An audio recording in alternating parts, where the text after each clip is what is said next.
మానవుడు చేతికి 5,000 ఎందుకు ఇచ్చాడు? 6వ వేలు కూడా ఇస్తే బాగుండేది కదా.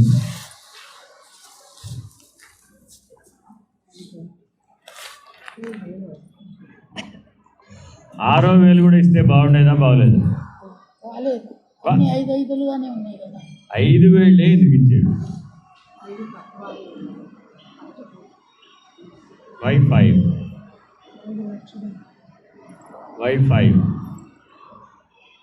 పంచభూతాలు పంచవాయువులు అన్ని 5 మీద ఉన్నాయి కాబట్టి 6 ఉన్నవి లేవా?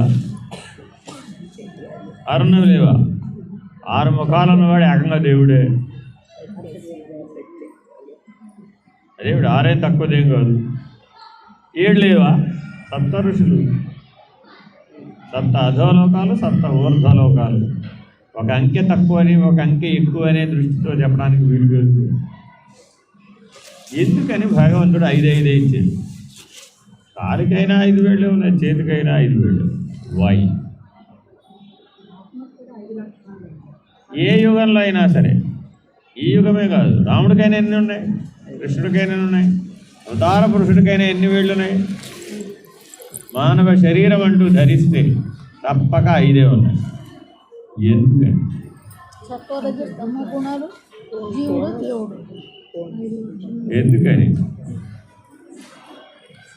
ఎందుకని అంటే మనం ఇట్లా ఆలోచించని అంశాలు ఎన్నో ఉన్నాయి. చూడండి, మీకు తెలియదా? ఇప్పుడు ఇది తెలుసు, కానీ మీరు ఆలోచించలేదు. ఎందుకని? ఎందుకంటే ఆలోచించరు. ఊరికే భగవంతుడు ఇచ్చాడు, జరిగిపోతుంది జీవితం. అయిపోయింది. ఆల్రెడీ 50 అయిపోయింది, 60 అయిపోయింది, 70 అయిపోయింది. ఇంకో 20, 30 అయిపోయింది, అవి కూడా అయిపోతుంది. అయినా డొల్లేస్తుంది. కాలం డొల్లేయడానికి ఏమీ లేదు. అంతేనా కాదు? కాలానికి ఎన్ని ఉన్నాయి? పంచాంగం, అది కూడా 5. తిథి, వార, వర్జ, యోగ, కారణం. కాలంలో ఎన్ని ఉన్నాయండి? 5. తిథి, వార, వర్జ, యోగ, కారణం. 5 కలిపితే కాలం. మనకేమైనా దాని సంగతి తెలుస్తుందా? పట్టించుకుంటున్నామా? పొద్దున్న లేచింది మొదలు సాయంత్రం నిద్రపోయేదాకా ఒకటే పని. ఏమిటా పని? ఏమిటా పని? ఒకటే పని. పొద్దున్న నుంచి సాయంత్రం దాకా మీరు చేస్తున్నది ఒకటే పని. ఏమిటా పని? ఒకటే పని. ఏమిటా పని? ఒకటే పని. ఏమిటా పని? పుట్టింది మొదలు పోయేదాకా, లేచింది మొదలు నిద్రపోయేదాకా ఒకే ఒక పని. ఏమిటా పని? ఒక్క పనే. ఏమిటా పని? ఒక్క పనే. ఏమిటా పని? పుట్టింది మొదలు పోయే వరకు, లేచింది మొదలు నిద్రపోయే వరకు ఒక్క పనే. ఆ ఒక్క పని చేయడానికే మనం సరిపోతుంది. ఏమిటా ఒక్క పని?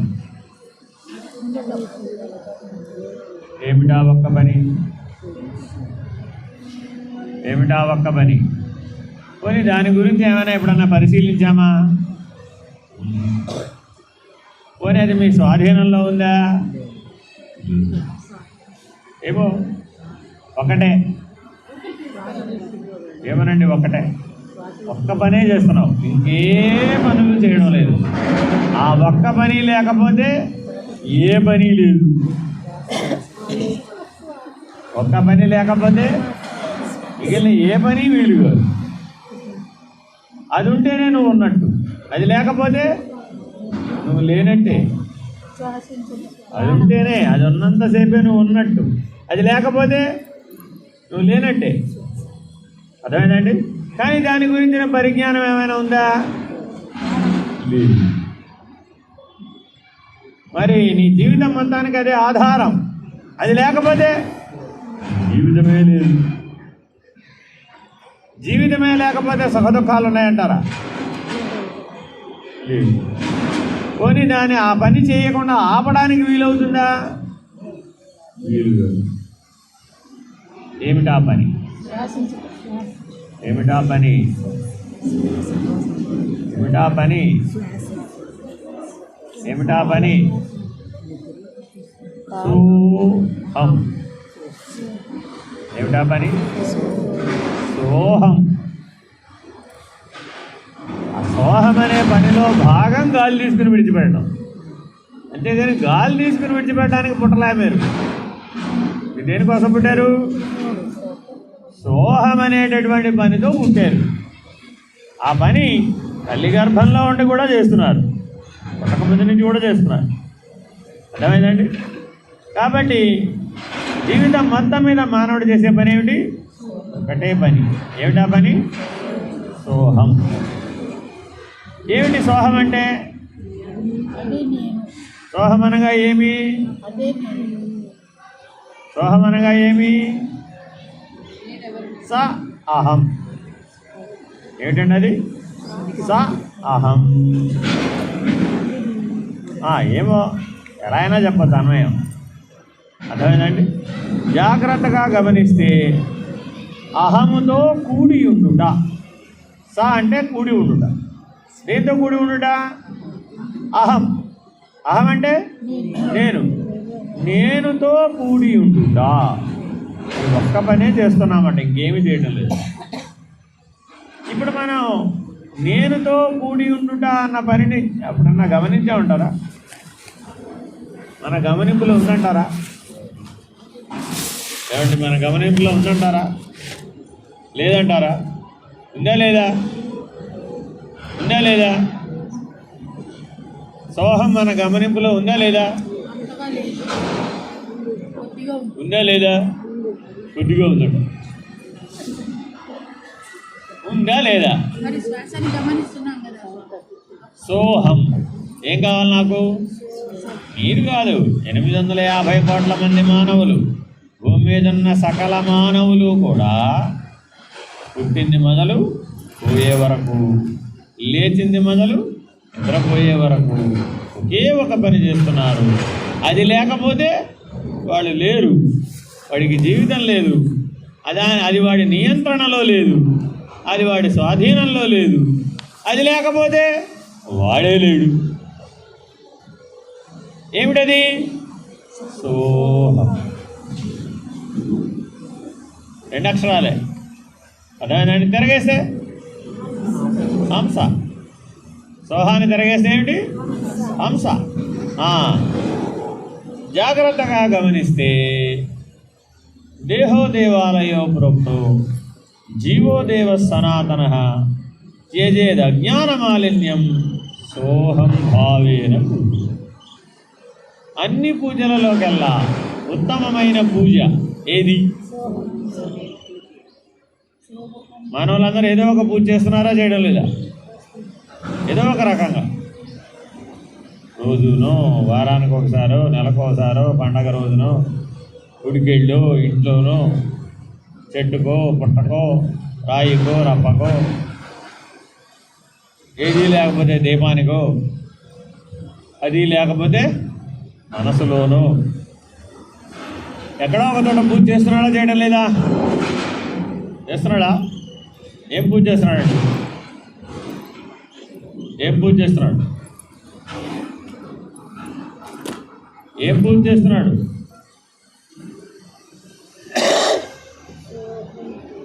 గణపతి పూజ, అమ్మవారి పూజ, అయ్యవారి పూజ. ఏం పూజ చేస్తున్నాడు? పూజ అంటే అక్కడ ఒక ఆధారం ఉండాలా, అక్కర్లేదు? పూజ చేయాలంటే అక్కడ దైవం అనే ఆధారం ఉండాలా, అక్కర్లేదా? ఉండాలా? ఉండాలా, అక్కర్లేదా? దైవం అనే ఆధారం. కాబట్టి ఈ సోహం పూజ దేనికోసమయ్యా అంటే తనలో ఉన్నటువంటి దైవాన్ని తెలుసుకోవడానికి.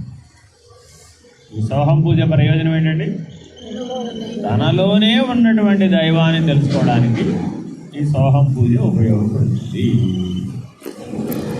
కానీ మరి ఆ పూజ చేస్తున్నట్టు కానీ తనలో ఉన్న దైవాన్ని కనుగొన్నట్టు కానీ ఏమైనా మానవుడు తెలుసుకున్నాడా?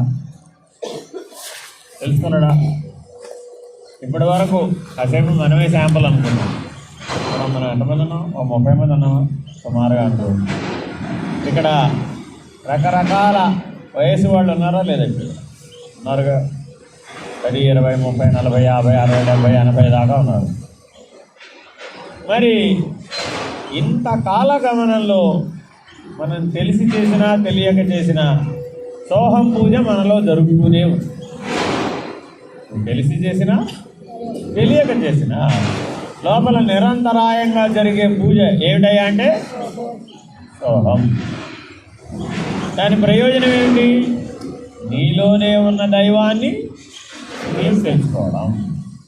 ఇన్ని సంవత్సరాల పూజ అనంతరం తెలుసుకోగలిగామా? తెలుసుకోలేమా? ఉన్నాడని ఊహిస్తున్నామంటారా? నిజంగా తెలిసి చెప్తున్నామంటారా?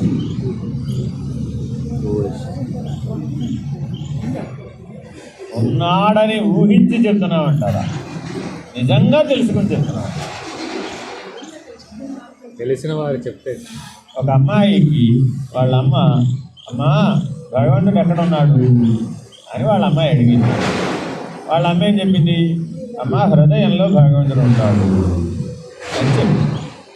అమ్మ చెప్పింది అమ్మాయికి సత్యమేనా కాదా? సత్యమే. వాళ్ళ అమ్మాయి ఏమనుకుంది? నా హృదయంలో భగవంతుడు ఉన్నాడు. నమ్మిందా నమ్మలేదా? ఇప్పుడు వాళ్ళ అమ్మ చెప్తే నమ్ముతుందా నమ్మదా? మీరందరూ మీ అమ్మ చెప్తే నమ్మారా నమ్మలేదా? నేను నమ్మనన్నావా? అసలు పుడుతూనే నేను అనుమానంతో పుట్టాను. నువ్వేం చెప్పినా నేను నమ్మను బాగున్నావా? అలా ఉన్నవాళ్ళు లేరంటావా? ఏం చెప్పిన వాడికి అనుమానమే. సందేహం, డౌట్, అనుమానం తీరదండి తొందరగా. అర్థమైందా? సరే. వాళ్ళ ఆ అమ్మాయికి 8 ఏళ్ల వయసు రాగానే హార్ట్ ప్రాబ్లం ఉంది. ఏం చేయాలి మరి ఇప్పుడు?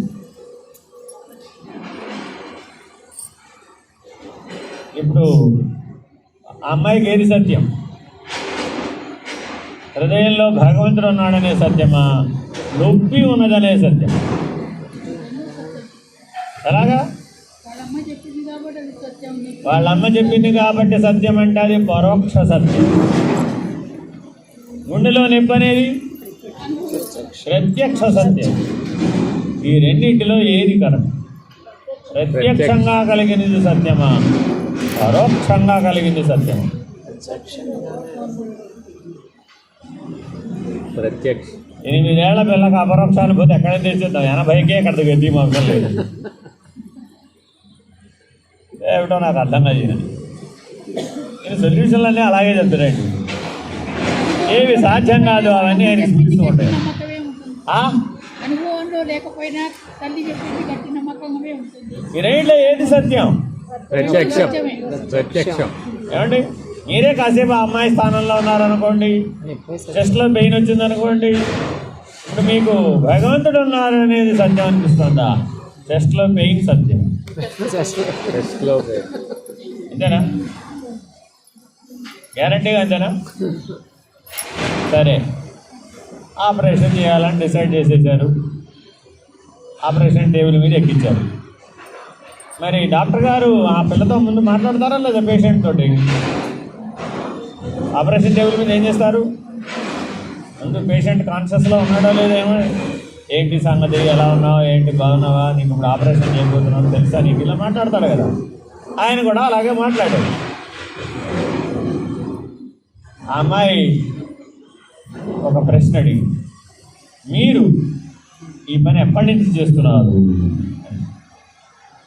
8 ఏళ్ల అమ్మాయి డాక్టర్ గారు అడిగింది, ఎప్పటి నుంచి చేస్తున్నారు అని. ఆయన ఏం చెప్పాడు? చాలా అనుభవం ఉందమ్మా నాకు, కొన్ని 100,000 గుండెలు కూర్చాను ఇప్పటికి, ఏం భయం లేదమ్మా, నేను చూసుకుంటాను ఏదైనా సరే, అంతా రెడీగా ఉంది, నీకేం కాదు, నేను ఇప్పుడు కొన్ని 100,000 గుండెలు కూర్చాను.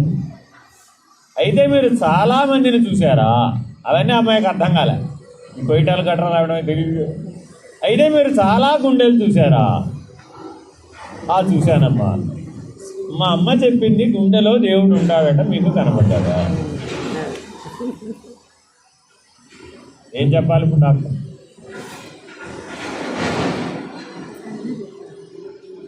అదే చిన్నపిల్లలు అడిగితే ఒకటి, పెద్దవాళ్ళు అడిగితే ఒకటి చెప్తారా? అదే సత్యం చెప్పాలి కదా. మరి ఆయన కనిపించకపోయినా తల్లి చెప్పింది దృఢము. ఆయన అవునండి, గుండెలో రక్తం ఉంటుంది, సత్యమేనా కాదా? గుండెలో పరమాత్మ ఉంటాడనేది కూడా సత్యం. గుండెలో రక్తం ఉంటుంది, సత్యమేనా కాదా? సత్యమే. ఏ సత్యం? ప్రత్యక్షం. ఇప్పుడు అది అడిగితే ఏమని చెప్పేవాడు? నో డౌట్, అవునా కాదా? అమ్మ ఏమడిగింది? ప్రమాణం చెప్పింది. పైగా మా అమ్మ చెప్పింది హృదయంలో భగవంతుడు ఉంటాడని. మీరు చూసారా? ఎన్నో చూశారు, ఎంతమందినో చూశారన్నారు కదా, మీరు చూశారు. ఏం చెప్పాలి? ఇప్పుడు డాక్టర్ గారు ప్రత్యక్ష ప్రమాణం చెప్పాలా, పరోక్ష ప్రమాణం చెప్పాలా, పరోక్ష ప్రమాణం, అసత్యం చెప్పాలా? చూశానని చెప్దామా? ఏమవుతుంది? అసత్యం. ఆయన తెలియదుగా, అసత్యం అయిపోయింది. మెమ్మ చెప్పింది కరెక్టే అందామా? ఆయన అంతఃకరణ సాక్షి ఒప్పుకోడు. ఎందుకని? ఆయనకి సత్యం కాదు కదా. పోనీ లేడని చెప్దామా? హృదయంలో భగవంతుడు లేడని చెప్దామా? చెప్పచ్చుగా, చెప్పకూడదా? లేడు, లేడు కదా. లేడమ్మా, హృదయంలో రక్తమే ఉంటుంది, భగవంతుడు లేడు అని చెప్పేసేయచ్చు కదా ఓపెన్గా. ఆయనకు తెలిసింది రక్తమే ఉంటుంది అంతే. భగవంతుడు ఉన్నాడని ఆయనకు తెలియదు, ఎప్పుడు చూడలేదు, ఆ దర్శనం లేదు. మరి ఇప్పుడు ఆయన ఏం చెప్పాలి? ఏం చెప్తే అది కరెక్ట్?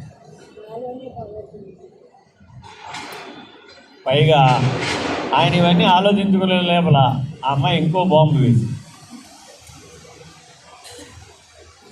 ఈసారి నా హృదయానికి మీరు ఆపరేషన్ చేసేటప్పుడు భగవంతుడు కనబడితే భగవంతుడు ఎలా ఉన్నాడో కనుక్కుని నాకు కొద్దిగా తర్వాత చెప్పండి.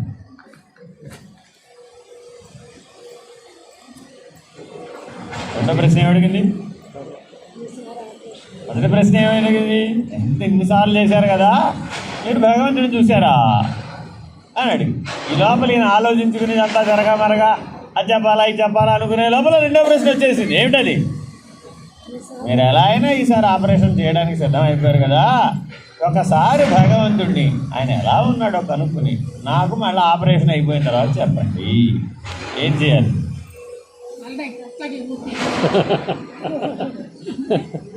మొదటి ప్రశ్నకే ధైర్యం లేదు.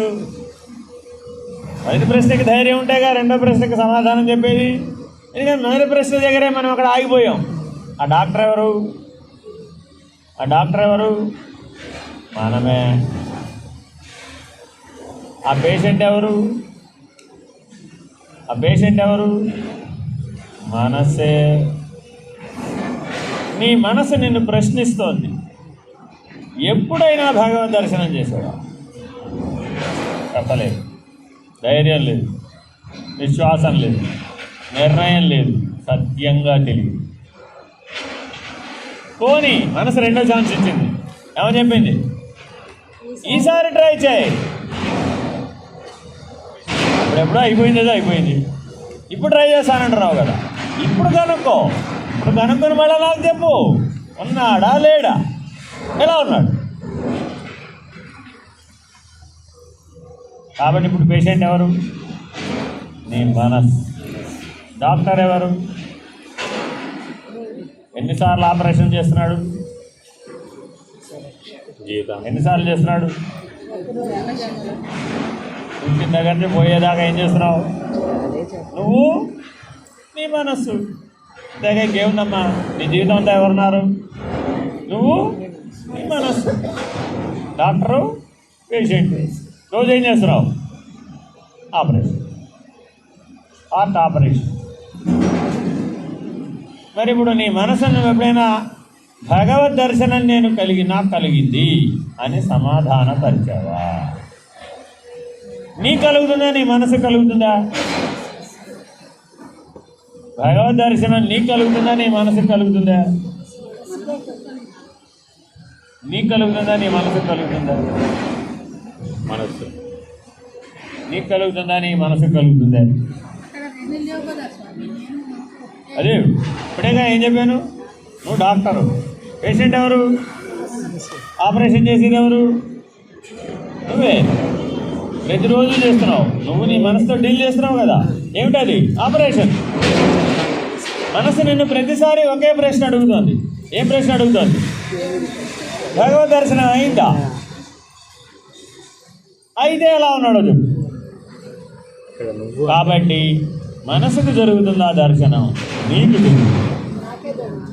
ఇక్కడ నువ్వు నాకు అంటే మనసుకు జరుగుతుందా దర్శనం, నీకు జరుగుతుందా దర్శనం?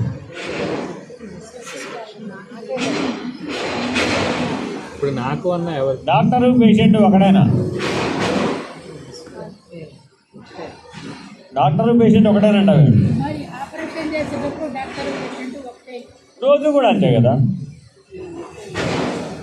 రోజు కూడా అంతే కదా. గాఢ నిద్రావస్థలో మనసు పడుకుంది, లేదుగా మరి అప్పుడు మేలుకున్నావు, ఏమొచ్చింది? వచ్చేసింది. పొద్దునేది రాత్రి నిద్రపోయే వరకు ఏం చేసావు? ఆపరేషనే,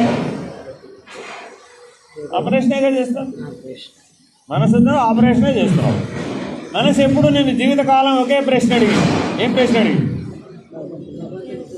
మా అమ్మ చెప్పింది హృదయంలో భగవంతుడు ఉన్నాడని. మీరు చూసారా? చూస్తే ఎలా ఉన్నాడు? మా అమ్మ అంటే ఎవరు? మనసుకు అమ్మ ఎవరు? మనసుకు అమ్మ ఎవరు? మనసుకు అమ్మ ఎవరు? గురువు. చైతన్యం. మనసుకు అమ్మ ఎవరు? చైతన్యం. వాళ్ళ అమ్మ చెప్పింది. ఎవరికి చెప్పింది? అమ్మాయికి. చైతన్యం మనసుకు చెప్పింది ఏమని? హృదయంలో భగవంతుడు ఉంటాడని. మనసు నమ్మిందా లేదా? నమ్మింది. ఇప్పుడు ఎవరిని అడిగింది? ప్రత్యక్షంగా ఎవరిని? ఎవరిని? ఎవరిని? జీవుడు. మనసు జీవుడిని అడుగుతోంది, ఏమయ్యా భగవద్ దర్శనం పొందావా? పొందితే భగవంతుడు ఎలా ఉన్నాడు? జీవుడు సమాధానం, ఇప్పుడు నువ్వు జీవుడువా మనసువా? జీవుడు. జీవుడువా మనసువా? ఏమిటి తేడా రెండింటికి? జీవుడువా మనసువా? జీవుడువా మనసువా? జీవుడా మనసా? జీవుడు.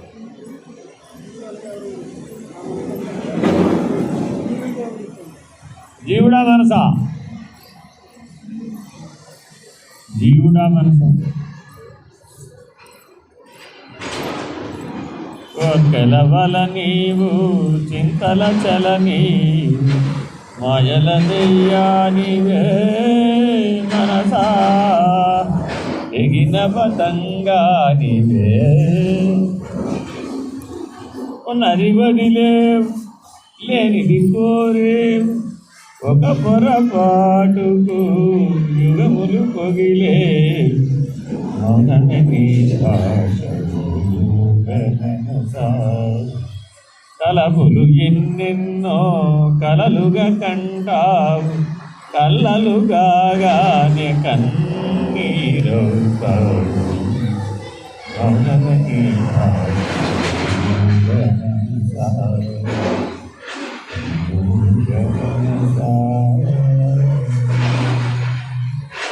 జీవుడా మనసా? జీవుడా మనసా?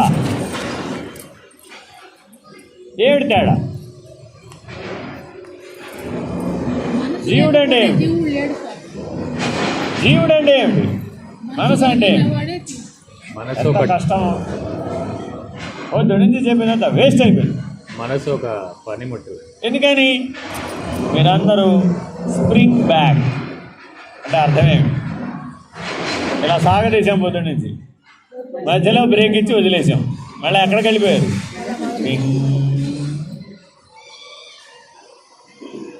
అందువల్లనే మిమ్మల్ని అందరినీ మార్చడం కష్టం అండి.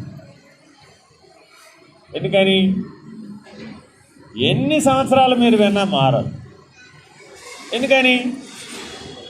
మీరెవ్వరూ స్వయంగా మారాలనుకోవడం లేదు. అందుకని ఎప్పటికీ ఇప్పుడు అదేగా చెప్పేది. నేను పొద్దున్న నుంచి చెప్పిందంతా ఏమిటి? జ్ఞానమే. కానీ ఆ విన్నప్పుడు, మీరు శ్రవణం చేసినప్పుడు నిర్ణయం తీసుకోగలిగారా? తీసుకోలేదు. తీసుకుంటే మీకు ఆ స్పష్టత వచ్చేదా రాదా? వచ్చేసేది. అందుకే ఇప్పుడు ఎందుకు ప్రశ్న వేస్తున్నానంటే, పాఠం అంతా చెప్పిన తర్వాత మీలో ఎవరికైనా ఆ స్పష్టత వచ్చిందా అని తెలుసుకుందాం. ఎందుకని? జీవుడంటేనే, మనసు అంటేనే నిర్ణయంగా తేల్చలేనటువంటి వాడివి ఎక్కడ దాకా తేల్చాలి? ఎక్కడ దాకా తేల్చాలి? అయ్యప్పనేనంటారా? అయ్యప్పనేనంటారా? ఎందుకని? జీవుడో మనస్సో తేల్చడం ఉట్టికి ఎగరడం లాంటి. ఉట్టిని అందుకోలేని ఆవిడ అంటుందంటారా? లోకాల కవతలు ఉన్న స్వర్గాన్ని అందుకోగలుగుతుంటారా? జీవుడా మనసా? కాదండి, కాదు కాదు. మీరు అదే చెప్పేది. మీరు ఎప్పుడూ కూడా నిర్ణయానికి రాలేనటువంటి పద్ధతిని మీరు ఆశ్రయిస్తున్నారు. అందువల్లనే మీరు నిర్ణయం చేయలేదు. మీకు వచ్చిన చిక్కు ఏమిటంటే, ఏది ముందు తయారు చేసుకోవాలి అనే దాంట్లో స్పష్టత లేదు. జీవుడో మనసో తేల్చుకోకుండా మీరు ఎన్ని అవతల మాటలు చెప్పినా అది మీరు నిర్ణయంగా నిలబడి ఉండడానికి పనికిరావు. అందుకే మీరు ఉండలేకపోతుంది. మీ అందరి సమస్య ఏంటి? ఉండలేకపోవడమే, వేరే ఇంకేం లేదండి. నేను చెప్పలేదు ఈ మాట, స్వామి వివేకానందుడే చెప్పాడు. భారతదేశంలో ఎవరికి ఆత్మజ్ఞానం గురించి తెలియజేయగల బోధించక్కర్లేదు, వాళ్ళందరికీ తెలుసు. కానీ వాళ్ళు ఎవరు తెలిసిన చోట ఉండరు. అందరికీ ఒకటే డ్రాబ్యాక్. ఎందుకని అంటే, మీకు సమస్య ఎక్కడ ఉందో అక్కడ మీరు సరిగ్గా ఉండరు. సమస్యకు అవతల ఉంటుంది చూశారు, అక్కడంతా మాకు 100 మార్కులు వస్తాయి. ఏ ఎగ్జామ్ అయినా పెట్టనివ్వండి, మీరు రాసే ఎగ్జామ్లో 0 మార్కులు వస్తాయి. రాయని ఎగ్జామ్ ఒకటి ఉంటుంది, అక్కడ మాత్రం గ్యారంటీగా 100 మార్కులు వస్తాయి. ఎందుకని? ఆ పాఠాన్ని తెచ్చి ఇక్కడ పెడతారు కదా. అప్పుడు వీలవుతుందా? వీలవుతుంది. ఆ ఎగ్జామ్ మీరు పాస్ కాలేదు. అదే మీరు ఉండలేకపోవడానికి కారణం. ఇప్పుడు పాఠం ఎక్కడ దాకా వెళ్ళింది శాంతం? మనం ఎక్కడ ప్రశ్న వేస్తున్నాం? ఎక్కడ ఉండలేకపోతున్నాం? జీవుడు మనస్సు దగ్గరే స్థిరంగా ఉండలేనివాడు ఏకంగా అమనస్కము బ్రహ్మం దాకా వెళ్ళి ఉండగలుగుతాడంటావా? ఎలా వెళ్తాడు? ఇది 1వ క్లాసు, అది 100వ క్లాసు. 1వ క్లాసే పాస్ అవ్వడం రావడంలే. ముందు నువ్వు ఏమవ్వకుండా ఉండాలి? మనసు అవ్వకుండా ఉండాలి కదా. ఉంటేనే కదా జీవుడు. జీవుడి చేతిలో పనిముట్టు మనస్సు. జీవుడు కారణ శరీరం, మనస్సు సూక్ష్మ శరీరం. సూటిగా మరి సూక్ష్మ శరీరం ఎవరి చెప్పు చేతుల్లో ఉంటుంది? కారణ శరీరం. జీవుడా మనస్సా అంటే ఎందుకు నిర్ణయంగా తెలియదు అంటే ఎందుకని? 1వ క్లాస్ నుంచి క్రమ విచారణ చేయడం అనే విధానం లేదు. అంతా కప్పగంతుల వ్యవహారమే. ఇక్కడో గంత, అక్కడో గంత, అక్కడో గంత. మరి అప్పుడు నీకు ఎలా తెలుస్తుంది? నీ నిత్య జీవితంలో ఎప్పుడు ఏమున్నాయి? స్థూలం సూక్ష్మం కారం, స్థూలం సూక్ష్మం కారం. ఇక్కడే ఉంది ఆట. ఈ ఆటను విడదీసుకోకుండా ఏకంగా బ్రహ్మాండము, బ్రహ్మాండ సాక్షి. ఏది అట్టా నిలబడతావు? అక్కడ ఆధారం లేదు నిలబడడానికి. కాబట్టి మొట్టమొదట నీవు వేదాంత విచారణ చేయాలి అంటే నువ్వు జీవుడివా మనస? మనసు నీ చేతిలో పనిముట్టు కానంత వరకు నువ్వు జీవుడివి కాదు. ముందు జీవుడనే నిర్ణయం సరిగ్గా తెలుసుకోవాలిగా. తర్వాత జీవో బ్రహ్మైవ నాపరహ గొడవ. జీవుడనే నిర్ణయమే సరిగా లేకుండా జీవుడే బ్రహ్మమని ఎలా చెప్తాం? బ్రహ్మ లక్షణాలు ఎన్నైనా ఎకరం పెట్టి సముద్రం నుంచి ఎకరం పెట్టింది అదే. కానీ అది నేనే అని అనిపించిందా? ఎవరికి అనిపించదు. ఎందుకు అనిపించలేదు? జీవస్థాన నిర్ణయం తెలిస్తే తప్ప అది సత్యం కాదు. జీవుడు అనే స్థాన నిర్ణయమే లేదు మన దగ్గర ఇప్పుడు. కానీ పాఠం అంతా ఎక్కడ చెప్పుకున్నా పొద్దున్నే వచ్చినా నుంచి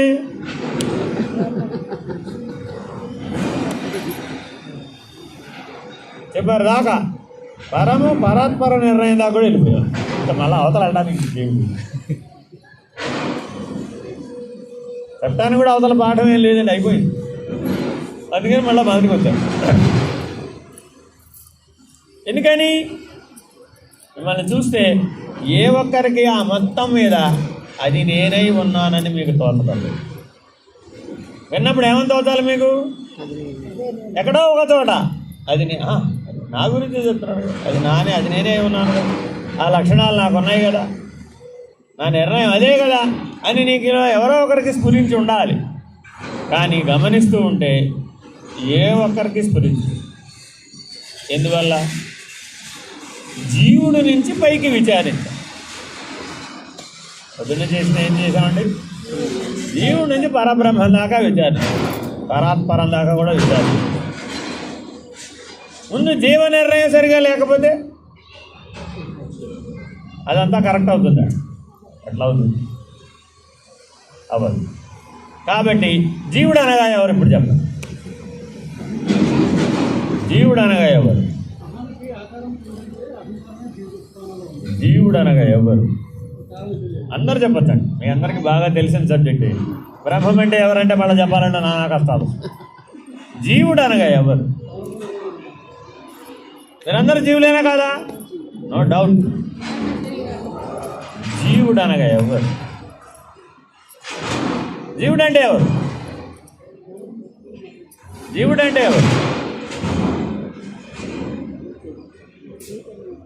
జీవుడు అంటే ఎవరో చెప్పడానికి ధ్యానం చేయాలా వద్దా? ఏమంటే ధ్యానం చేయాలా? పూజలు చేయాలా వద్దా? యోగాలు యాగాలు చేయాలా వద్దా? క్షేత్రాలకు తిరగాల వద్దా? జీవుడు అంటే ఎవరో చెప్పడానికి ఇవన్నీ చేయడం ఎందుకు? ఏమండి, నీ గురించే కదా అడుగుతున్నారు. జీవుడు అనగా ఎవరు? జీవుడు అనగా ఎవరు? జీవుడు అనగా ఎవరు? జీవుడు అంటే ఎవరు? జీవుడు అంటే ఎవరు? మనం చెప్తే ఎంతమందికి సరిపోవాలి? ఎంతమందికి సరిపోవాలి? ఏం చెప్పినా 850 కోట్ల మంది మానవులకు సరిపోవాలి. బ్రహ్మము తెలియనివాడు. అది వేదం చెప్పే పద్ధతి, అది వేదాంతం చెప్పే పద్ధతి. నీకొక్కడికే సరిపోయాడు, నాకొక్కడికి సరిపోయాడు చెప్పదు. జీవుడు అనగా ఎవరు? బ్రహ్మము తెలియనివాడు. జీవుడు అనగా ఎవరు? జీవుడు అనగా ఎవరు? తాపత్రయం ఉందా లేదా? తాపత్రయం ఉందా లేదా? ఏమండి, ఆవిడకి ఎంత తాపత్రయమో వాళ్ళ మనవడైతే ఉందా లేదా? తాపత్రయం కలిగిన వాడెవడు? అర్థమైందా? ఏంటండి? తాపత్రయం కలిగిన వాడెవడు? జీవుడు. అందరూ ఒప్పుకుంటారా లేదా? మీరే కాదు, 850 కోట్ల మంది మానవులు ఒప్పుకోవాల్సిందే. తాపత్రయం కలిగిన వాడెవడు? జీవుడు. నెక్స్ట్ తాపత్రయం తర్వాత ఏది? తాపత్రయం తర్వాత ఏది? తాపత్రయం తర్వాత ఏది? తాపత్రయం తర్వాత ఏది? ఈషణత్రయము కలిగిన వాడెవడో వాడు జీవుడు. ఈషణత్రయం అంటే ధనేషణ, దారేషణ, పుత్రేషణ. ధనం కావాలి అంటున్నావా లేదా? ఈషణ అంటే కావాలంటాం. ధనం కావాలా వద్దా? గుమ్మడికాయ ఉపేశాం. భార్య కావాలా వద్దా? భర్త కావాలా వద్దా? మళ్ళా గుమ్మడికాయ ఉపేశాం. నెక్స్ట్ పుత్రులు కావాలా పుత్రికలు కావాలా వద్దా మళ్ళా కొమ్మటగా ఈషణత్రయం కలిగిన వాడెవడో జీవుడు. ఒప్పుకుంటారా లేదా? మీరేనా ప్రపంచం అంతానా? 850 కోట్ల మంది మానవులు ఒప్పుకోవాల్సిందే. ఎవరైతే తాపత్రయం కలిగిన వాడో, ఎవడైతే ఈషణత్రయం కలిగిన వాడెవడో వాడే జీవుడు. తర్వాత ఏమిటి? ధనేషణ, దారేషణ, పుత్రేషణ, మూడైపోయినాయి. ఈషణత్రయం. తాపత్రయం ఏమిటి? తాపత్రయం ఆధ్యాత్మిక, అది దైవిక, అది భౌతిక. పుస్తకం బాగా వచ్చు, అప్లికేషన్ లేదు, వాడుకోవడం చేత కాదు. జీవుడు అనగా ఎవరు? ఎవరికైతే ఆధ్యాత్మిక తాపం, అది భౌతిక తాపం, అది దైవిక తాపం. అంటే ఏమిటి? దుఃఖం. తాపం అంటే ఏమిటి? దుఃఖం. తన దుఃఖానికి 3 కారణాలు. తనకు తానే కారణం, తాను కాక ఇతరులు కారణం, ప్రకృతి కారణం. ఈ 3 కారణాలతో దుఃఖం వచ్చేవాడు ఎవడైతే ఉన్నాడో, ఆ దుఃఖానుభవం కలిగిన వాడెవడో వాడు జీవుడు. అర్థమైందండి? 2 నిర్ణయాలు అయిపోయినాయి, ఇంకా 3 ఉన్నాయండి. 5 నిర్ణయాలు కలిపితే జీవుడు. మూడో దేవుడు ఎవరు? జీవుడు. తాపత్రయం అయిపోయింది, ఈషణత్రయం అయిపోయింది. మూడోది ఏమిటి? అందరికీ సరిపోవాలి. 850 కోట్ల మంది మానవులు సరిపోవాలి. నీకే కాదు, అందరికీ సరిపోవాలి. ఏమో నాకు తెలియదు. అదిగో మూడోది ఏమిటి? 3వ లక్షణం, 4వ లక్షణం, 5వ లక్షణం. 5 లక్షణాలని. ఈ 5 లక్షణాలు కలిగిన వాడే జీవుడు, సందేహం లేదు అందులో. ఎప్పటికీ జీవుడే, ఏ యుగంలో అయినా జీవుడే. కలియుగంలోనే కాదు, ఏ యుగంలో అయినా వాడు జీవుడే. ఇంకేమిటి?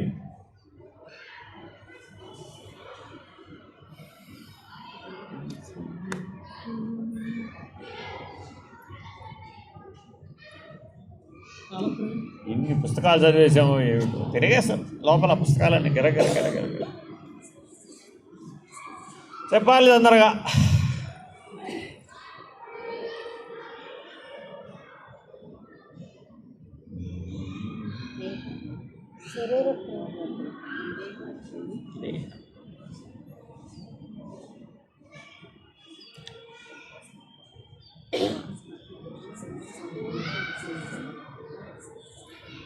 చెప్పేస్తున్నాను. మూడోది ఎవరికి ఏం స్ఫురించలేదు, లోకత్రయం. ఏంటండి మూడోది? ఏమిటా లోకత్రయం? లోకత్రయం ఏమిటి? భూలోకం, భువర్లోకం, సువర్లోకం. ముగ్గురు, అందరు మానవులకి ఈ 3 లోకాలు ఉన్నాయి, సకల జీవులకు ఉన్నాయి. మీరు మానవులకు ఒక్కరికే అనుకున్నారు. ఇందాక చెప్పినటువంటి తాపత్రయం సకల జీవరాశికి ఉందా లేదా? ఈషణత్రయం సకల జీవరాశికి ఉందా లేదా? ఓ కుక్క గారికి, ఓ నక్క గారికి, ఓ ఏనుగు గారికి, ఓ సింహం గారికి, ఓ కోతి గారికి ఉన్నాయా లేవా? ఉన్నాయి. లోకత్రయం ముగ్గురికి ఉన్నాయి, అన్నిటికీ ఉన్నాయి, సమస్తానికి ఉన్నాయి లోకత్రయం. ఏమిటది? భూలోక, భూవర్లోక, సువర్లోక, ముల్లోకములు. లోకత్రయం ఉందా లేదా ఇప్పుడు జీవుడికి? ఉంది. కాబట్టేగా మానవులందరికీ అంత్యేష్టి నిర్వహిస్తున్నాం. మరి వెళ్ళిపోయిన వాళ్ళందరినీ ఎక్కడికి పంపిద్దామని,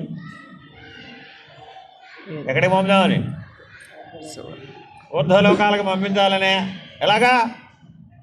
తర్పణాలు విడిచి, పిండాలు పెట్టి, ఏదో గంగలో తీసుకెళ్ళి అస్థికలు కలిపి, ఏదో రకరకాల పద్ధతులు. మరి ఇప్పుడు లోకత్రయం ఉందా లేదా? ఉండబట్టేగా ఆచరిస్తున్నావా లేదా? ఎవరి పద్ధతిలో వాళ్ళు, వారి మత పద్ధతులను, సంప్రదాయ పద్ధతులను అనుసరించి వారు ఆచరిస్తున్నారా లేదా? ఒక కుక్క గారు వారికి 6 పిల్లలు పుడితే, ఒక్కొక్క పిల్ల చనిపోతే, ఆ చనిపోయిన పిల్లని అంత్యేష్టి నిర్వహించవలసిన బాధ్యత ఎవరిది? చూసారా ఎప్పుడన్నా?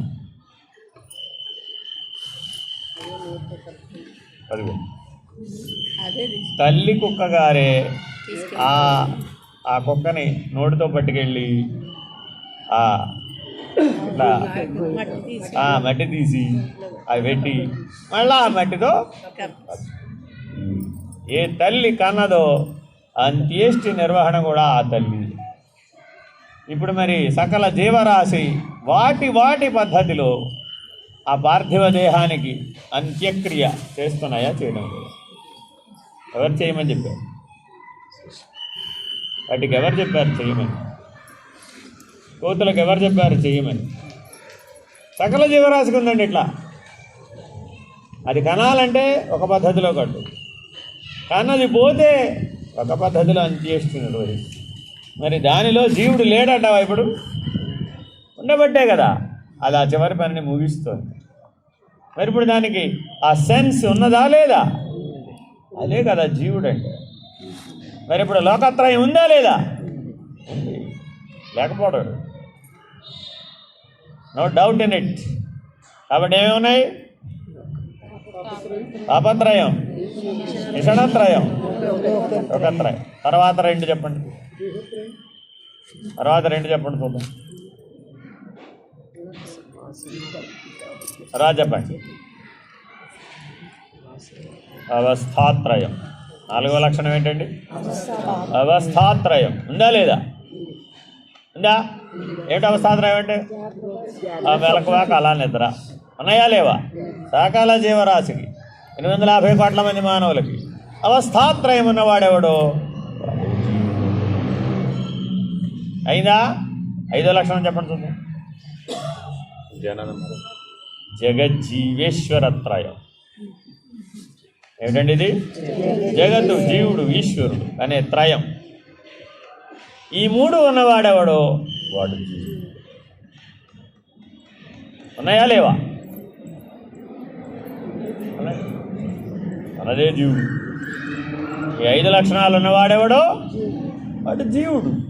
మరి వాడి వ్యవహారాన్ని నడుపుకోవాలంటే ఈ 5 లక్షణాలని నడిపించాలంటే వాడికి ఒక పనిముట్టు కావాలా వద్దా?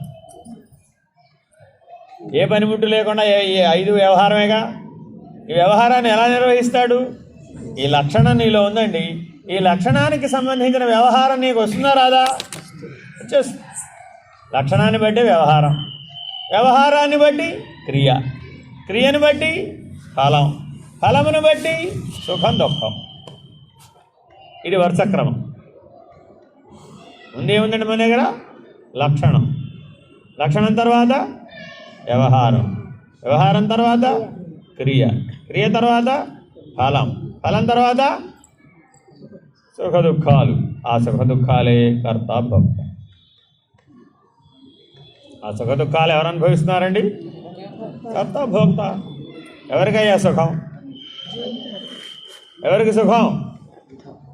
మనసుగా జీవుడుగా? సుఖం ఎవరికి? జీవుడుగా మనసుగా? మనస్సు. సుఖం ఎవరికి? జీవుడుగా మనసుగా? సుఖం ఎవరికి? జీవుడుగా మనసుగా?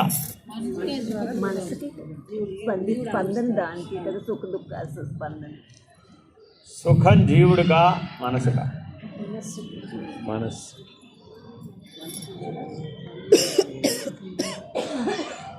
అయమేవ సుఖీ, అయమేవ దుఃఖీ, అయమేవ కర్త, అయమేవ భోక్త. నేనంటున్నది జీవుడా మనస? జీవుడా మనస?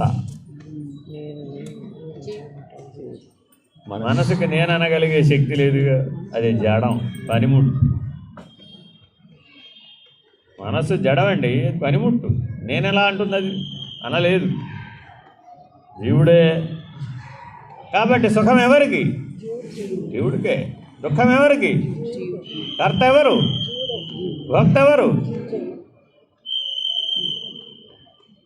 అయం సాక్షి. వీడెవరు? అయి చెప్పా. ఇప్పుడు ఏమేంటండి నేనుకి? అయమేవ సుఖీ, అయమేవ దుఃఖీ, అయం కర్త, అయం భోక్త, అయం సాక్షి. 5 లక్షణాలు ఎవరివి?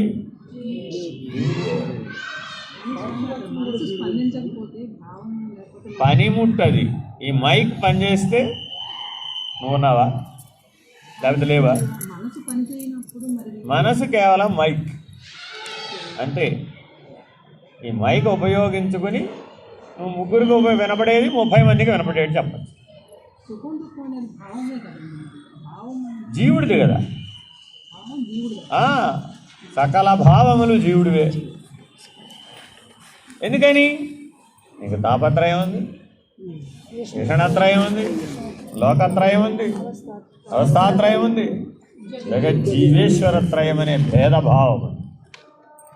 ఆ భేదభావం అన్నవాడు నువ్వేగా. వాటిని తెలుసుకోవడానికి, వాటిని వ్యవహరించడానికి, వాటిని పనులుగా మార్చుకోవడానికి, వాటి ఫలితాలను అనుభవించడానికి, వాటన్నిటికీ నీకు పనిముట్టు కావాలి. పనిముట్టు లేకుండా ఏ పని చేయలేవు. కానీ ఆ పనిముట్టు మనస్సు, మరో పనిముట్టు శరీరం. ఈ శరీరం ఆ జీవుడి చేతిలో పనిముట్టు కాదా? కాదంటారా? శరీరం జీవుడి చేతిలో పనిముట్టేనా కాదా? మరి మనసు కూడా జీవుడి చేతిలో పనిముట్టే. ఎందుకని? శరీరంలో భాగమే కదా మనసు కూడా. ఏది మనసుని శరీరం నుంచి బయటకు వచ్చి పనిచేయమని చూద్దాం, చేయలేదు. ఎందుకని? అది కూడా పనిముట్టే కాబట్టి దానికి స్వయంగా పనిచేసే శక్తి లేదు. జీవుని సహాయం లేకపోతే మనసుని పనిచేయమని చూద్దాం, చేయలేదు. కాబట్టి మొట్టమొదట నీకు ఏ నిర్ణయం ఉండాలి? అసలు నీ పనిముట్లు ఏమిటో నీకు తెలియదు. భగవంతుడు అందరికీ సమానమైన పనిముట్లు ఇచ్చాడు కదా. శరీరం, ప్రాణం, మనసు, బుద్ధి, చైతన్యం, ఈ 5 అందరిలో సమానమే కదా, ఏం తేడా లేదుగా. కానీ ఈ 5ంటిని పనిముట్టుగా చూడగలిగే జ్ఞానం మన దగ్గర ఉందా? లేదుగా. ఎప్పుడు అజ్ఞానమైంది? శరీరం నేను, ప్రాణం నేను, మనసు నేను, బుద్ధి నేను, చైతన్యం నేను. అవి నీ పనిముట్లయ్యా బాబు? అవేనండి బాబు నేను. ఒరే బాబాజీ నీ ఇల్లు రానాయనా? కాదండి నేనే అది. ఇల్లు నేనా, ఇంటి యజమాని నేనా? ఏమండి, ఇల్లు నేనా, ఇంటి యజమాని నేనా? ఇల్లు నేనా, ఇంటి యజమాని నేనా? ఇల్లు నేను కాదా? ఇల్లు ఏమిటి? నాది. ఇల్లు ఏమిటండి? నాది. నేను యజమాని, అంతేనా? లేకపోతే 304 అపార్ట్మెంట్ నేనంటావా? 304 అపార్ట్మెంట్ పెట్టవుతావు? అపార్ట్మెంట్లో ఉండే వాడివి నువ్వు అవుతావు, అపార్ట్మెంట్లో ఉండే యజమాని నువ్వు అవుతావు, అంతేనా కాదా? కాబట్టి ఇదేమిటిది? నీ ఇల్లు. నాది ఈ శరీరం. నాది ఈ శరీరం అవుతుందే కానీ నేను శరీరం అవుతానా? అవను కదా. కానీ ఇప్పుడు మనం అజ్ఞానంతో ఎక్కడ వ్యవహరిస్తున్నాం? ఇల్లే నేను, నాది ఇల్లు కాదు. గొడవ ఎప్పుడు శాంతం కిందకు వచ్చేసింది. ఎక్కడికి వచ్చింది? ఇదే నేను, అంతే. సరే, ఒకవేళ ఓ శవాన్ని చూపెట్టి ఏమయ్యా ఇది ఒకటే కదా, రేపు పొద్దున నువ్వు కూడా దీన్ని వదిలిపెట్టి వెళ్తావుగా, వెళ్ళేటప్పుడు దీన్ని పట్టుకుపోతావేంటి? ఇదే నువ్వైతే పట్టుకుపోవాలిగా. మరి జీవించినంతకాలం ఇదే నేను, ఇదే నేనని ఒకవేళ అంటే అది అజ్ఞానం అని ఎప్పుడు నిరూపితమైంది? ఏ శవాన్ని చూసినా నిరూపితమైంది. ఎందుకని? ఇలాంటి వాడు అందులో కూడా ఉన్నాడుగా జీవుడు. ఆ జీవుడు ఆ శవాన్ని వదిలేసి వెళుతున్నప్పుడు మరి ఆ శవాన్ని పట్టుకుపోయాడేమిటి? పట్టుకుపోలేదుగా. కాబట్టి ఏం తెలిసింది దీన్ని బట్టి? ఎప్పటికైనా అవి రెండు వేరు వేరే, ఒకటే ఎలా అవుతాయి? అసలు అసాధ్యం కదా. బ్రతికున్నంతకాలం వినియోగించుకోవడానికి పనికొచ్చిందే తప్ప నీతో పట్టుకుపోవడానికి ఉపయోగపడలేదుగా మరి అది. కానీ బ్రతికినంతకాలం ఎట్లా బ్రతికావు? అది నేనై ఉన్నానని అనుకున్నావు. కాబట్టి జీవుడికున్న బలము బలహీనత ఏమిటయా అంటే అది నేనై ఉన్నాను. అదే బలం, అదే బలహీనత. ఎప్పుడు బలమైంది? ఎప్పుడు పైకి తిరిగాడండి, అప్పుడేమైంది? అప్పుడేమైంది? బలం. ఎందుకని? ఆత్మ నేను, ఈశ్వరుడు నేను, బ్రహ్మము నేను, పరబ్రహ్మము నేను. పైకి తిరిగింది. అడి తిరిగినప్పుడు కూడా ఈ లక్షణమే. అక్కడ కూడా ఏమన్నాడు? అది నేనే అయి ఉన్నా. అప్పుడు నీ బలం పెరిగింది. కిందకి తిరిగాడు. అప్పుడేమైంది?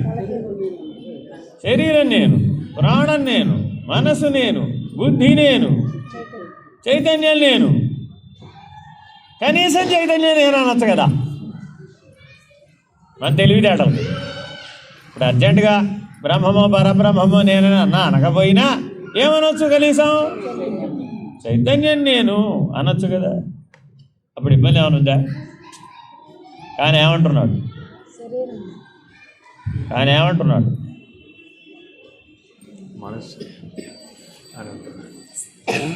ఈ మనసు ఎప్పుడు ఉంటుందంటారా? ఈ మనసు ఎప్పుడు ఉందంటారా? ఒక ఆలోచనకి మధ్య మనసు ఎక్కడుంది? ఉందా? అసలు ఆలోచనకి మధ్య ఉండటం మనకు వచ్చిందా?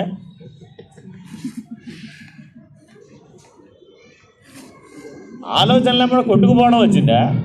ఆలోచనకి మధ్య ఉండడం వచ్చిందా మనకి? అదే 100 ఏళ్ళకోసారి వచ్చి ప్రయోజనం ఏముందా? అంటే ప్రతిరోజు అభ్యాసం ఏం చేయాలి? ఇప్పుడు నేను మనసు కాదని తెలుసుకోవాలండి. అప్పుడు ఏం చేయాలి? ఆలోచనకి మధ్య వ్యవధిని పెంచాలి. ఏం చేయాలండి? వ్యవధిని పెంచాలి. కానీ ఇప్పుడు మనం ఏం చేస్తున్నాం? పొద్దున్న లేచిన దగ్గర నుంచి అసలు ఆలోచన అనేది బండి ఆగితేగా, అసలు ఆలోచన అనే బండి ఆగుతుంది ఎక్కడన్నా? ఏమవుతుంది? అది పరిగెడుతోంది. దానెంబడా నువ్వు పరిగెడుతుంది. నిన్నెవరు పరిగెట్టమన్నారు? నీ మీద అది ఆధారపడి ఉన్నదే కానీ దాని మీద నువ్వు ఆధారపడి లేవు. ఈ సత్యం మరుగైపోయింది. పిల్లాడెంబడ తల్లి పరిగెట్టాలంటావా? తల్లి చుట్టూ పిల్లాన్ని తిప్పుకోవాలంటావా? మీరందరూ ఏం చేశారమ్మా? పిల్లాడెంబడ మీరు పరిగెట్టారా? పిల్లాడిని మీ చుట్టూ తిప్పుకున్నారా? ఇక్కడ కూడా అంతే కదా. అక్కడ ఏం చేశారు? ఇక్కడ కూడా అంతే. మనసు పిల్లవాడు లాంటిదండి. వాడికి సహజ లక్షణం ఏంటి? పరిగెడుతూ ఉంటాడు, ఆడుకుంటూ ఉంటాడు, వాడి తెప్పులు వాడు పడుతూ ఉంటాడు. తల్లి ఏం చేయాలి? ఆవిడ పని ఆవిడ చేసుకోవాలి. ఆవిడ పని ఆవిడ చేసుకున్నప్పుడు వాడు ఏం చేశాడు? అక్కడ తిరిగాడు, ఇక్కడ తిరిగాడు, ఆడసేపు ఆడాడు, మళ్ళీ అమ్మ ఆడు పరిగెడు. అట్లాగే మనసు కూడా పరిగెడితే పరిగెట్టనివ్వండి, మీరున్న చోట ఉండొచ్చు కదా. అప్పుడు మనసు నీ వెనక వస్తుంది కదా. అప్పుడు నువ్వు ఎలా చెబితే అలా వింటుంది కదా. అప్పుడు మనసులో ఉన్నటువంటి ఆలోచనల మధ్య వ్యవధిని పెంచే అవకాశం వస్తుంది కదా. ఇక్కడ దాకా తీసుకొస్తుంది విపాసన.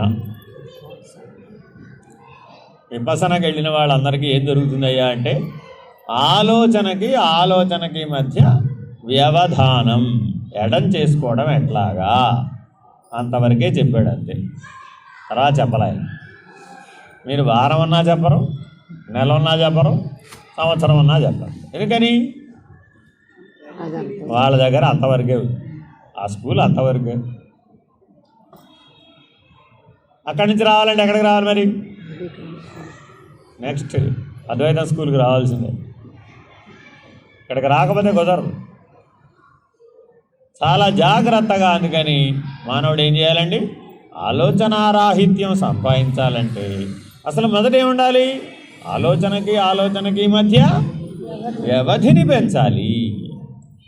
అర్థమైందండి? ఏమంటాడో తెలుసండి?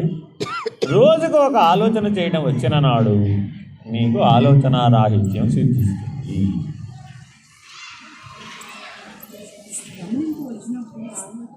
అదంతా నాకు తెలియదమ్మా. ప్రమాణం ఏమిటి? ఒకరోజు మొత్తం మీద నీకు ఎన్ని ఆలోచనలు రావాలి? ఒక ఆలోచన రావాలి అంతే. అప్పుడు ఆలోచనారాహిత్యం సాధించడం ఎంత పని? అది నేను అనకుండా ఉంటే చాలు అంతే. ఆలోచన వచ్చినప్పుడు ఏమనక్కర్లేదు, అది నేనని అనమాక విరిగిపోతుంది, పడిపోతుంది, లయమైంది. ఎక్కడ పుట్టిందో అలా అక్కడే లయమైంది. అది నేనే అన్నావు ఆలోచన రాగానే ఏమైందా? ఏమైపోయావు?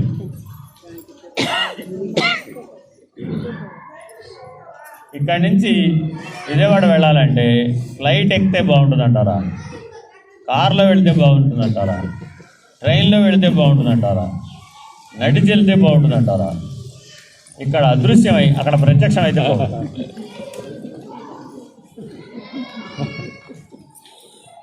ఎన్ని ఆప్షన్లు ఉన్నాయమ్మా మన దగ్గర? 5. ఒకటేంటి? ఫ్లైట్. రెండోది ట్రైన్. మూడోది బస్సు. 4 నడిచి వెళ్తాం, ఏ ప్రమాదం లేదు, హాయిగా పోతూ ఉండొచ్చు అంతే, ఎప్పటికప్పటికి చేరతాం. 5వ ఆప్షన్ ఏమిటది? అదృశ్యం. ఇక్కడ అదృశ్యం అవడం, వాడు ప్రత్యక్షం అవడం. అయ్యో అదో తగాదా? ఈ అక్కర్లేని తగాదాలకేం పని లేదండి. అందుకే ఏ పుస్తకాలు పడితే ఆ పుస్తకాలు చదవకూడదు, అక్కర్లేని ఐడియాలు వస్తాయి, అవి ఎప్పటికీ సాధ్యం కావు. జాగ్రత్తగా గమనిస్తే మరి ఈ 5 లక్షణాలు మనలో ఉన్నాయా లేవా? ఏమిటి నీ ఆలోచన? విజయవాడ వెళ్ళాలి. ఆలోచన ఎక్కడ ప్రారంభమైంది? విజయవాడ వెళ్ళాలి. ఇప్పుడు విజయవాడ వెళ్ళాలన్న ఆలోచనకి ఊతం ఎలా వచ్చింది? ఒక ఆలోచన 5 ఆలోచనలు. ఆ 5 ఆలోచనలలో ఏది సాధ్యమో ఏది అసాధ్యమో ఒకటి టిక్ పెట్టేస్తావా పెట్టవా? పెట్టావా? మళ్ళీ ఇప్పుడు ఏమైంది? అది మళ్ళీ 5 పుట్టినాయి. రక్త బీజుడు మోడల్ అనమాట. రక్తం మిగిలితే బొట్టు రక్తం మిగిలితే మళ్ళీ ఒకటి పుడతాడు. ఓ టిక్ పెట్టావు, టిక్ పెట్టగానే ఏమైంది?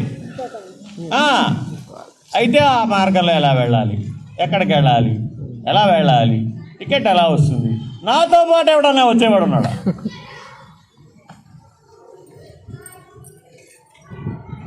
మళ్ళీ 5 పుట్టినాయి. మళ్ళీ ఏం చేసావు? మళ్ళీ ఇంకో టిక్ పెట్టావు. మళ్ళీ అదేం చేసింది? మళ్ళీ కార్యాచరణ ప్రణాళిక. మళ్ళీ టిక్ పెట్టావు. మళ్ళీ ఏం చేసింది? ఒక ఆలోచన ఎన్ని అయిపోయినాయి? అది విజయవాడ వెళ్ళాలి అన్న దగ్గరే ఆగాం. అసలు ఇంకా దానికి ఎక్స్టెన్షన్ లేదు. ఏమైపోతుంది? ఏమైపోతుంది? ఏమైపోతుంది? అయితే ఆసక్తం అవుతుంది, లేకపోతే నిరాసక్తం. మర్నాడు మళ్ళీ అదే విషయాన్ని ఆలోచించు. అప్పటిదాకా దాన్ని ముట్టుకోమాకు. ఒకరోజు టైం ఇవ్వమ్మా ఆలోచనకి, ఏమవుతుందంటావు? మళ్ళీ ఏమో నాకు తెలీదు. ఏమో దాల్చితే నీకెందుకు, దాల్చకపోతే నీకెందుకు? ఎవరు చెప్పారు? చూసుకోను కావాల్సి వస్తే వెళ్ళేదాకా. ఎందుకు ఈ మాట అంటున్నానంటే అసలు నిన్ను ఎవరు లేవమని చెప్పారు కనుక. ఎవడన్నా లేవమని చెప్తున్నాడు? లేవడం ఆలోచనతోనే లేస్తున్నావు కాదా? ప్రతిరోజు నిద్ర లేవడం దేంతో జరుగుతుంది? ఆలోచనతో. ఎప్పుడన్నా ఏ ఆలోచనతోనే నిద్ర లేస్తున్నానని గమనించాను?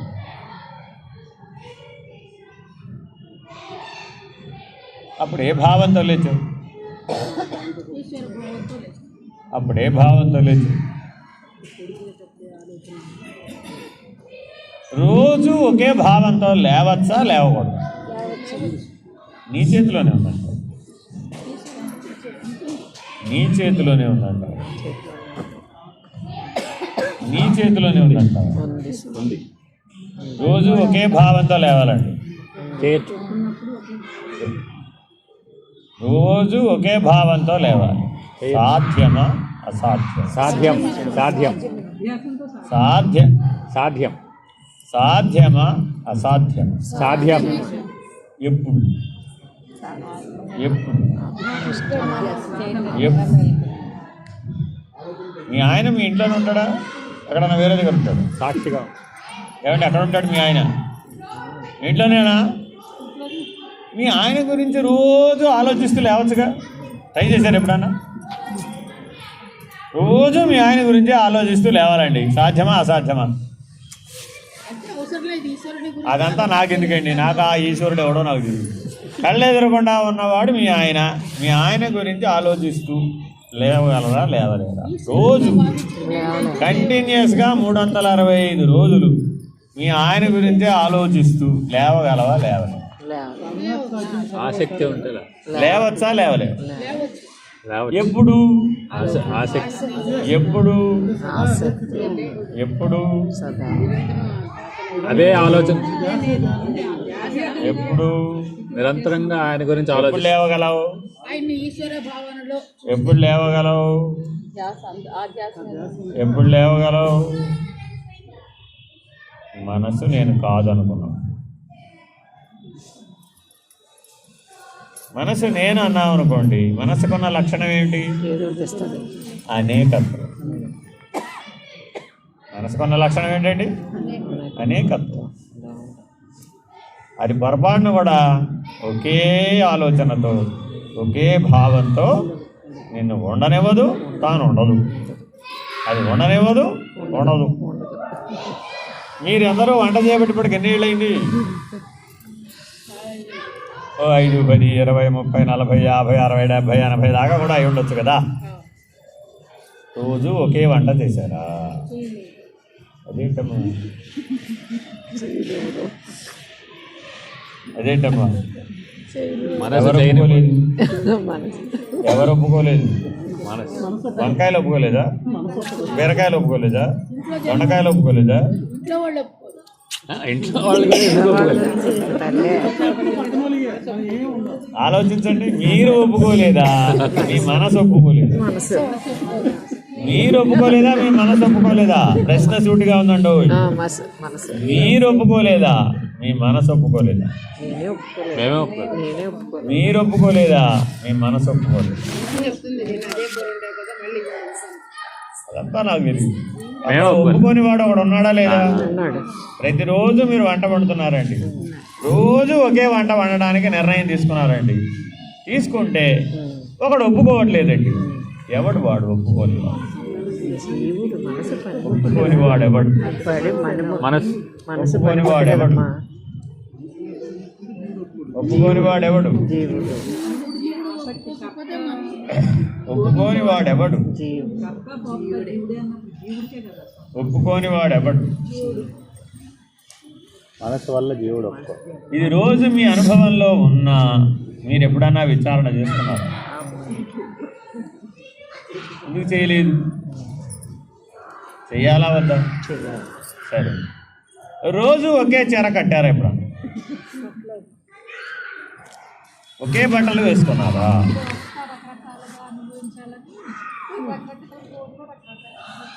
ఎవరు ఎవరు ఒప్పుకోవట్లేదు? ప్రశ్న వేసుకోవాల్సింది ఏమిటి? ఒప్పుకోనిది ఎవరు? ఏది మన దగ్గర సమాధానం లేదు, ఆధారం లేదు. ఎందుకని? జీవుడు అంటే ఏమిటో మనకి నిర్ణయంగా తెలుసు. తెలియదంటే తెలుసు. ఎలా తెలుసు? ఎలా తెలుసు? ఎలా తెలుసో చెప్పడం కూడా తెలియదు. కాబట్టి నిర్ణయంగా తెలిస్తే తప్ప దాన్ని మీరు పట్టుకోలేదు. కాబట్టి జీవుడు అంటే ఎవరు? 5 లక్షణాలు ఉండాలి. ఏముండాలండి? తాపత్రయం కలిగిన వాడు, ఏషణత్రయం కలిగిన వాడు, లోకత్రయం ఉన్నవాడు, అవస్థాత్రయం ఉన్నవాడు, జగజ్జీవేశ్వరత్రయం అనే భేద బుద్ధి. దీన్ని భేదత్రయం అంటారండి. ఆఖరిది ఏంటండి? అది జగత్తు వేరే, జీవుడు వేరే, ఈశ్వరుడు. ఈ భేదత్రయం కలిగిన వాడెవడు? వాడు జీవుడు.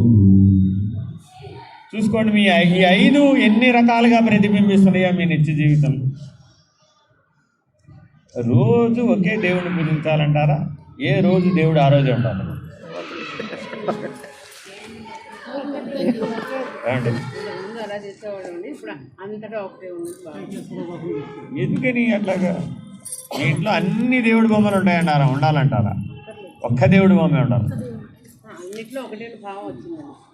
అన్ని దేవుడి పటాలు ఉండాలంటారా? ఒక్కటే పటం ఉండాలంటారా? ఒకే దేవుడి పటం ఉండాలంటారా? ఏది కరెక్ట్? ఎన్ని ఉన్నా అన్ని ఉన్నది ఒకటే అనేది భావన అవసరం. భావన జీవుడా మనసా?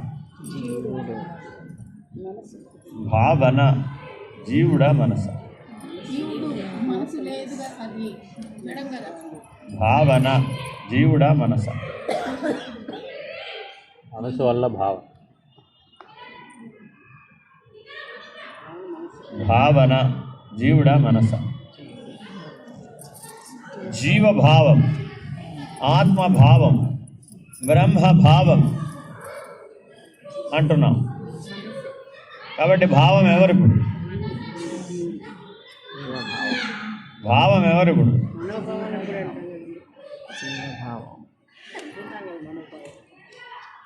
కానీ శాస్త్రం ఆ ప్రయోగాన్ని ఒప్పుకోదు. శాస్త్రం మూడింటినే ఒప్పుకుంది. ఏమిటది? జీవభావం, ఆత్మభావం, బ్రహ్మభావం. కాబట్టి ఆ భావం నేను. భావం ఎవరండి? నేను. నువ్వు ఎక్కడ పెడితే అక్కడ జీవభావం నేను అనొచ్చు. 5 లక్షణాలు జీవభావం నేనంటే ఏమున్నాయి ఇప్పుడు మన దగ్గర? 5 లక్షణాలు ఉన్నాయి తత్వమసిలో. 3 చెప్తున్నా. ఇదేంటండి చివరిది? జీవభావం. ఇదేంటండి? ఆత్మభావం. ఇదేమిటి? బ్రహ్మభావం. తర్వాత ఈ రెండింటి సంగతి తర్వాత చూద్దాం. పరం, పరాత్పరం. అది 5 లక్షణాలు. జ్ఞాన మార్గం అంటే ఏమిటండి అంటే 5 లక్షణాలు. నేనుని ఏ స్థానంలో ఏ భావంలో పెడతామనే దాన్ని బట్టి, నేను యొక్క నిర్ణయాన్ని బట్టే జ్ఞానం. నేను జీవభావంలో పెట్టాను. మన జ్ఞానం ఎంత ఉంది ఇప్పుడు?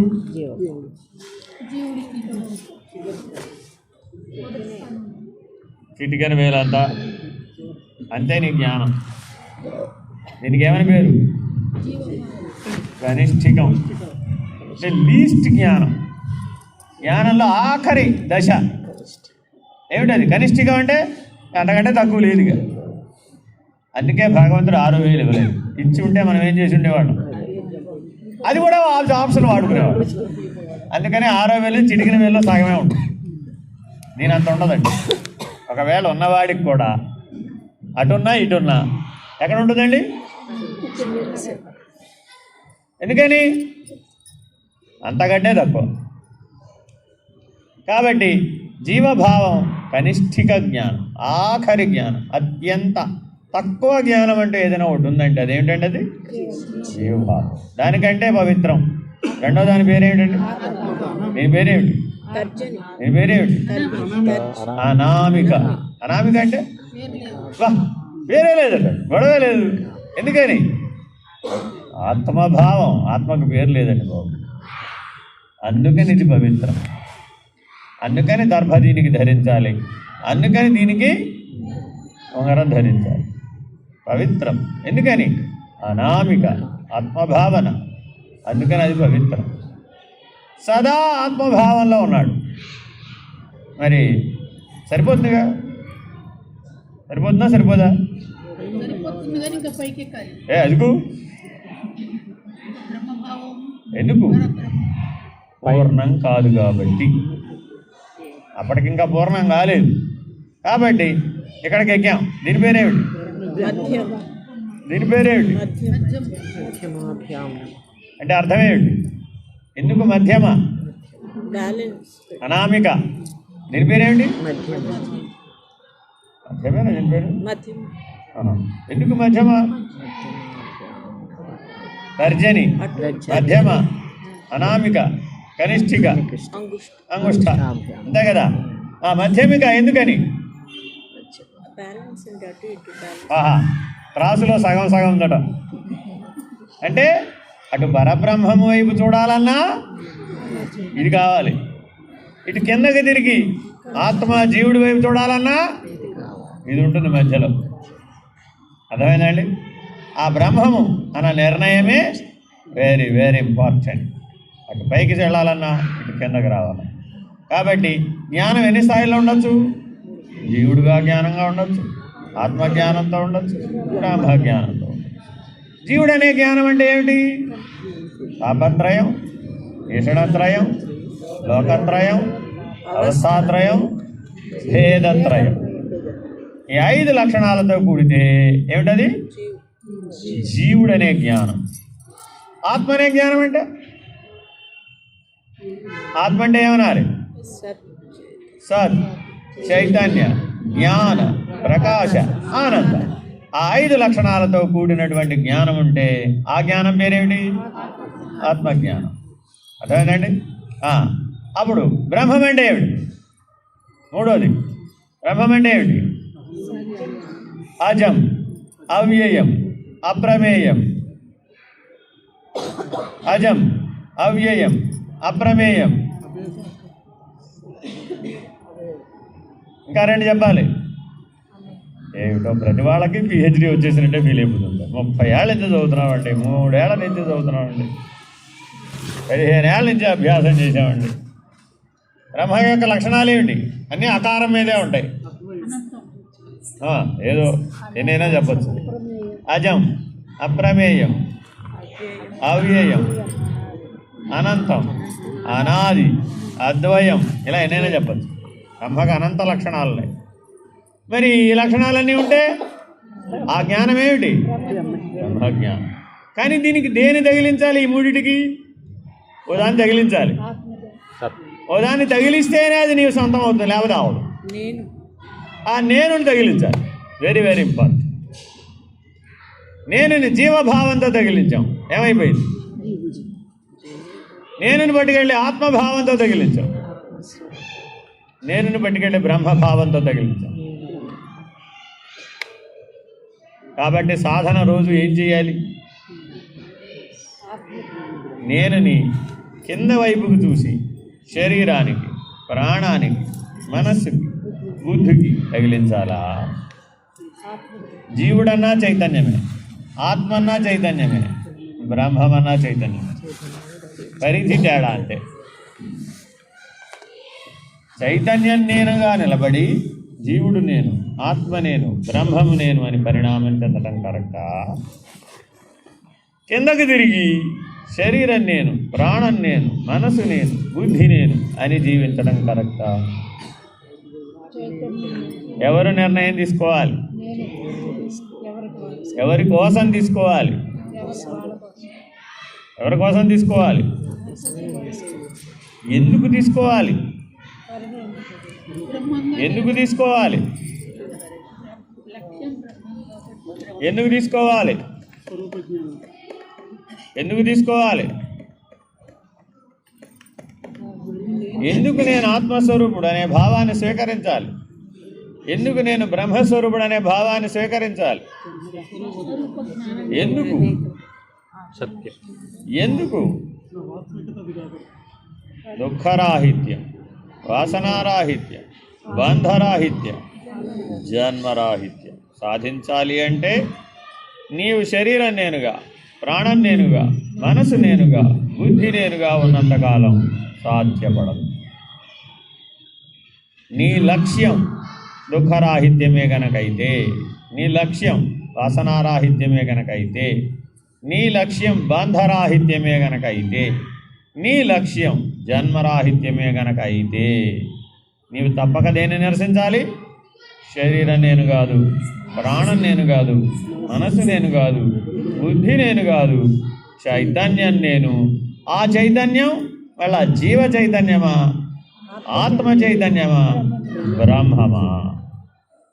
బ్రహ్మం అన్నప్పుడు బ్రహ్మ చైతన్యం అని అనక్కర్లేదు. ఎందుకని? అంత స్వాహ అనే బ్రహ్మంలో, ఆ బ్రహ్మయజ్ఞంలో ఏది మిగలదు. అర్థమైందండి? కాబట్టి ఈ పరిణామాన్ని సాధించాలి అంటే ఎవరికి వాళ్ళు స్వాధ్యాయం చేయాలా అక్కర్లేదు. ఇది మిమ్మల్ని మీరు అధ్యయనం చేయడం అంటే. ఈ అధ్యయనం చేసి ప్రతిరోజు నిశ్చయంగా, నిశ్చలంగా ఒకే భావంతో పడుకోవాలి, ఒకే భావంతో లేదు. జ్ఞాన మార్గంలో సాధన ఏమిటండి? మెలకువలో కానీ, కలలో కానీ, నిద్రలో కానీ ఎప్పుడు ఏకభావంతో ఉండాలి.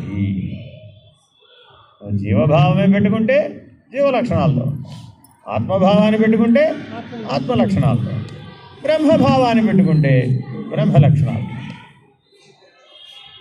ఏదైనా మంచిదే, పరిణామం వస్తుంది. ఈ మూడు వదిలేసావు, ఎటు చేరిపోయావు? పనిముట్లో చేరిపోయావు. పనిముట్లు అంటే ఇల్లు. ఏమిటి ఇల్లు? శరీరము, ప్రాణం, మనసు, బుద్ధి. ఎక్కడైనా వేదాంతంలో శరీరము అన్నాడంటే శరీరం, ప్రాణం, మనసు, బుద్ధి 4 చెప్పినట్టే, మళ్ళీ విడివిడిగా చెప్పక్కర్లా. కాబట్టి చాలా జాగ్రత్తగా దేహ భావనను విడవలసిన అవసరం మానవుడికి అత్యంత ఆవశ్యకం. అప్పుడే ఇది సాధ్యమవుతుంది. హరి ఓం.